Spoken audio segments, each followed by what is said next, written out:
Ladies and gentlemen, could you please give a big welcome to Jill Seymour.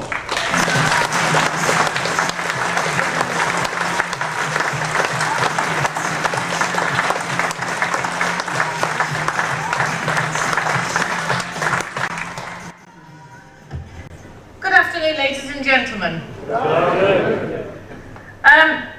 Well, a very hard act to follow from Peter, but I've watched Peter over many years, and for those that have known me for a long time, I've been in UKIP for 14 years, and to say about the emphasis on being part of this great tide of changing in politics now, being a councillor is so important, because all of us in this room care about our community, we care about our neighbours, but more importantly, we care about this country. So I'd encourage you all, let's make this the best fight ever for May the 7th.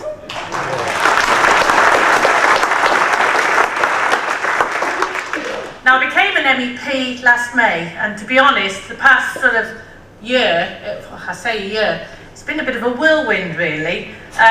Going to the European Parliament, I thought that actually we'd know what we're dealing with when it comes to transport issues. The fact is that usually when we go to these meetings, we find out more or less when we're sitting there, they shove the forms in front of us and expect us to vote. And for those who don't realise that most of the changes that we see, certainly in the transport sector, comes from the European commissioners. It is not from government, like they say.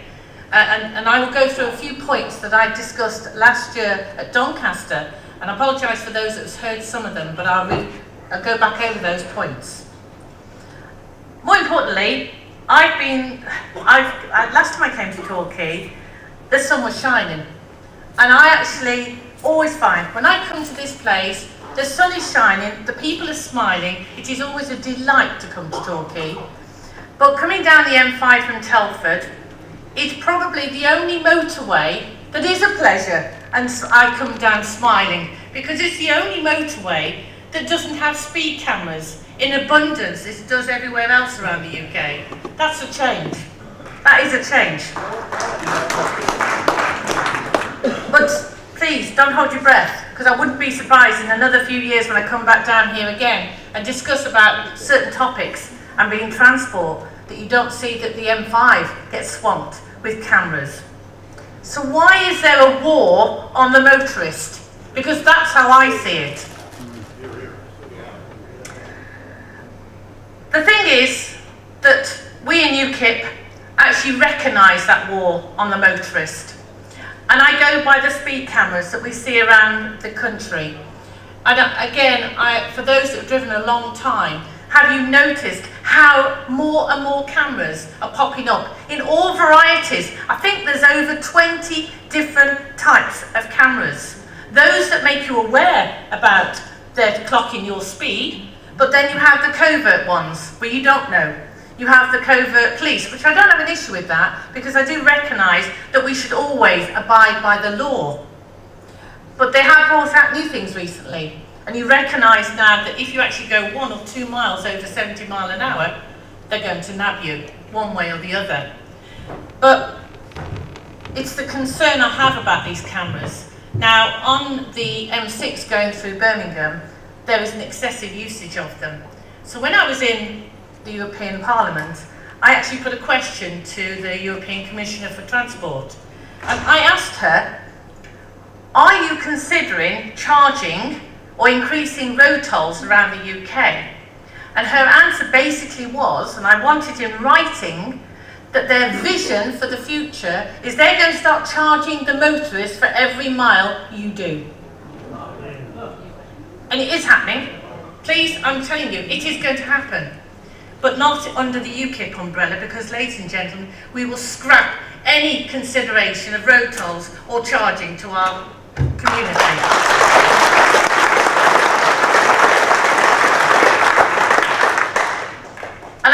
And the reason I say that again is, from my concern is that charging the motorist will then split for those that can afford to use the car and those that can't.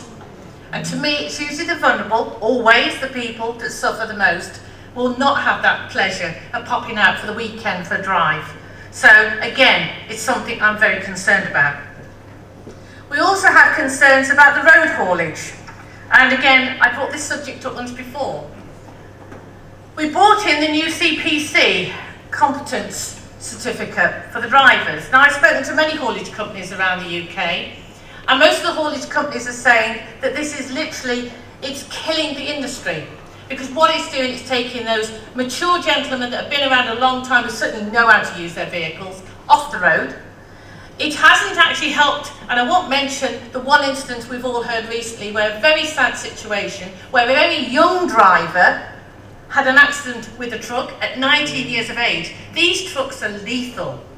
I would say, personally, I would prefer a much older age group. I haven't decided yet what that age should be, but certainly handling these heavy vehicles, we need to be careful how young these drivers are. But the CPC did not eliminate that danger. But some of the aspects in the CPC, I believe, we don't need this two-tier layer. Some of the aspects in it, health and safety, could be incorporated into the HGV licence at the very beginning. And maybe then every so many years we just have a refresher, just to remind drivers of some of the dangers. So UKIP will scrap the CPC.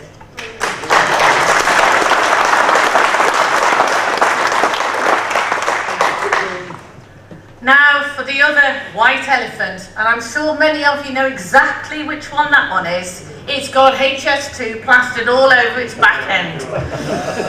HS2, well, I have spoken to people in government about HS2. They still assure me it is a UK government project. Believe me, it is not. It is another European TEN-T project. And if you look at the rail network, that's exactly what it is. It is a link from the European Union coming straight over, linking in throughout our whole railway network. HS2, well, let me just put it another way. If I borrowed 55 billion, put it on a credit card and gave it to my children, for them to give it to their children, that's basically what it is. It's a debt that's going to last for years and years and years. It's one we cannot afford. It's one that is going to be absolutely dangerous when it goes through villages. It's killing off hamlets, historic heritage. It's going through graveyards of all things. It hasn't even been signed off. We've already got ministers telling us there's no business case for it, and yet they're hell-bent in still going through with the project. Yeah. The other day I was at a meeting, I met a gentleman, I won't mention his name, he is so suicidal with his elderly wife. They are being booted out of their home. He does not know where to go. And I'm sorry, money doesn't buy everything. It certainly doesn't buy your life and your health. And that's what it's doing to many people on this route. HS2 is going to HS3 and HS4. So it is a much bigger vanity project. And my son goes to Stafford University already, and I repeat myself, it hasn't been signed off, it hasn't been agreed. They don't know how much it's going to cost. They don't know all the implications. I can't even say the word now. I get so excited about this thing. But at Euston, they're still arguing how they're going to interlink it all. Yet at Stafford, they've taken over a wonderful university to put engineers in there purely for the HS2 project. I have villages just down my road in Shropshire that have been ripped through, and they've been, literally the country lanes, you don't even recognise some of these villages. They're already putting places where they're putting bridges, they're putting concrete through it. It is awful. So, again, I'm sorry, but you won't be surprised. I'm not saying UKIP's negative on everything, but we're certainly not going to proceed with HS2.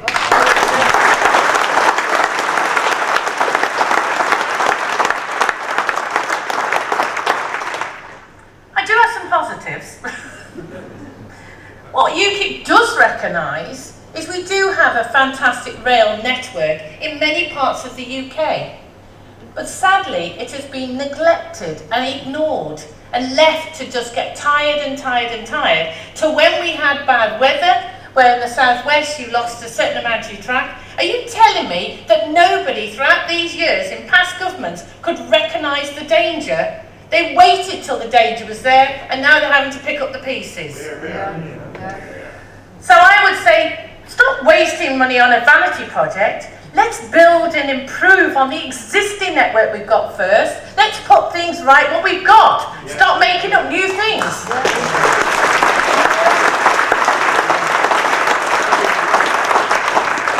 Certainly we recognise with the rail network that we need an affordable network. One where we can pay for a train ticket and think it's worthy of it. I don't know about you, but I find rail tickets are very expensive.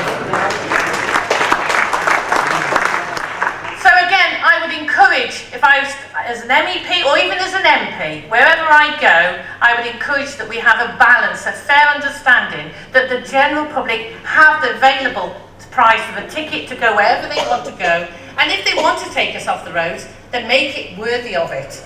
Because that's, as far as I can see, we don't want to do it. Secondly, and I'm sorry I'm rambling on, secondly, we don't have the car parks at half these train stations. I don't know where they think we ought to get from A to B, then to get down to the other point. We don't have those links. So I would say improve the car parking at many of these railway stations. The southwest also is a very ideal tourist spot. And I know that they are screaming out for better rail network. But we also have problems with our rural areas. We're having more and more buses being taken off some of these main routes. And they say, well, we can't afford it, nobody's using it. I said, but there's a few people using it. Why don't you go back to the drawing board and try a different size of bus? Maybe a small cab, maybe a 6-seater. You don't have to have these big buses going bombing around all these rural country lanes. You need smaller sizes. But guys, I'm not being funny. This is common sense. Somewhere along the line, nobody's joining up their thinking. Now another subject, bicycles. Now to me as a driver, I find 3 abreast on the road does actually annoy me. But I encourage people to be on a bicycle. If you're fit enough, I'm not, but if you're fit enough and you can use a bike, then we should be proud to encourage people to get on bicycles, and especially as a family. But we should make sure that the road infrastructure can cope with it as well. And so wherever possible in UKIP, if we can make a cycle lane, we will make sure that it's there. And certainly in the tourist areas, let's put more cycle paths in, because people with their family and children, what a fantastic sport. So UKIP will do their best to improve any cycle paths around the UK.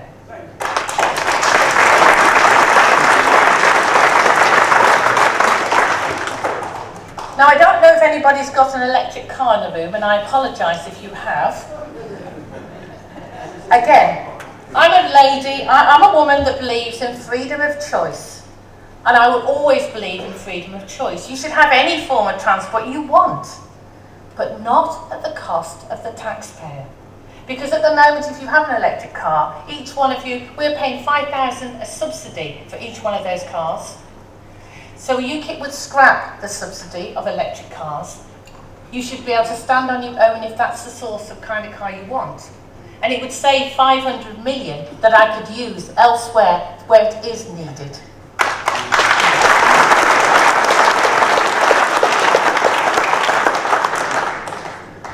Now, it's a funny subject, transport, planes, trains, automobiles, but I have to say cars because that's American.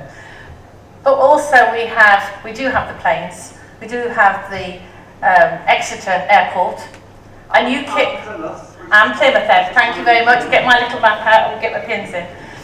And I always hear about the major airports, but I'm passionate about supporting all of our local, regional airports, and we should always, always help to improve those. So, thank you. But I believe this end, and again, I'm sorry, I'm just getting my map out here, there is also a need as well to help support the islands around this bottom end of the country. So I would encourage the smaller airports to lay on more transport for the tourists, for the locals, to get from A to B on the islands that you have around here as well. Have I missed anything? Well, believe it or not, I had a phone call a couple of months ago about what do we think about space. And I'm thinking, I haven't covered that one in our UKIP policies at the moment, guys. And if it is, I think I'll be the first to go to the moon. But I might take a few of those ex-leaders from government with me. But I won't bring them back, I can assure you. So I'm going to end, but it is a new subject for me. I am learning a lot. I'm sorry if I've missed anything. I know Steve mentioned, and I looked at him about the managed motorways, which is the cameras. We do have the CPC, just going back over, these are things we would scrap. But what we do recognise is that Britain has a fantastic landscape. I do not want to see it swallowed up with concrete of roads. Equally with planning, with houses either. I want to keep the rural countryside, I want to keep the beautiful country we live in, but we can improve on the existing infrastructure we have. But it shouldn't be a war on the drivers, it shouldn't be a war on the haulage companies, and it shouldn't be that the EU come and tell us what to do.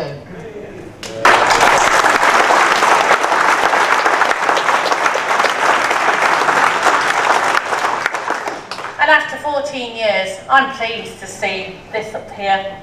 I believe in Britain, I believe in the British people, and I certainly believe in this room because you are my family, and I hope together we'll win on May the 7th. Thank you.